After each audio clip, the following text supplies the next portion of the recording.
আসসালামু আলাইকুম। আজকে আমরা একটা সুপার শর্টকাট দেখব মান নির্ণয়ের উপরে। সো যদি এক্স প্লাস ওয়াই এর মান দেওয়া থাকে, ধরো এক্স প্লাস ওয়াই এর মান এখানে দেওয়া আছে 12 এবং এক্স মাইনাস ওয়াই এর মান দেওয়া আছে 2, তাহলে যদি এক্স প্লাস ওয়াই এর মান এবং এক্স মাইনাস ওয়াই এর মান দেওয়া থাকে এবং বলে যে এক্স ওয়াই এর মান কত, তাহলে তোমাকে তো সূত্র বসাইতে হবে। বাট আমরা শর্টকাট শিখবো, আজকে আমরা কোনো সূত্র ইউজ করব না।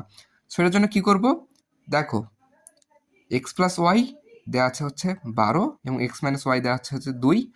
আমরা যেটা করব যে এক্স এর মান বার করার জন্য, তাহলে দেখো এক্স এর মান বাই করার জন্য যেটা করব সেটা হলো এক্স প্লাস ওয়াই এর মানকে এবং এক্স মাইনাস ওয়াই এর মানকে যোগ করব।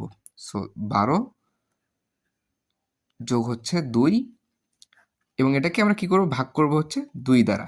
সো কত হয়, 12 আর 2 14 ভাগ হচ্ছে 2 সমান হচ্ছে 7। সো এক্স এর মান হচ্ছে 7 আর ওয়াই এর মান কিভাবে বার করব, ওয়াই এর মানটা সিম্পলি এরকম করে এক্স প্লাস ওয়াই এর মান থেকে এক্স মাইনাস ওয়াই এর মান আমরা বাদ দিব। তাহলে 12 থেকে 2 বাদ দিব, তো 12 মাইনাস 2 ভাগ হচ্ছে 2। সো সিম্পলি ভাগ করে দিলাম 2 দ্বারা। সো 12 থেকে 2 বাদ দিলে থাকে হচ্ছে 10 ভাগ হচ্ছে 2 সমান হচ্ছে 5। তাহলে এখন তোমাকে যেহেতু বের করতে বলছে এক্স মাইনাস ওয়াই এর মান কত, তাহলে জাস্ট এক্স এবং ওয়াইকে আমরা জাস্ট মাল্টিপ্লাই অর্থাৎ গুণ করে দিলেই হচ্ছে। তাহলে এক্স ওয়াই এর মান হচ্ছে 7 গুণন 5, 7 গুণন 5 ইকুয়াল টু হচ্ছে 35। সো এটা রাইট আনসার হচ্ছে ডি, 35। সো খুবই সিম্পল এই হ্যাক্সগুলো। এরকম অনেক অনেক হ্যাক্স পেতে অবশ্যই আমাদের সামনাদ একাডেমির সঙ্গে থেকো। আসসালামু আলাইকুম।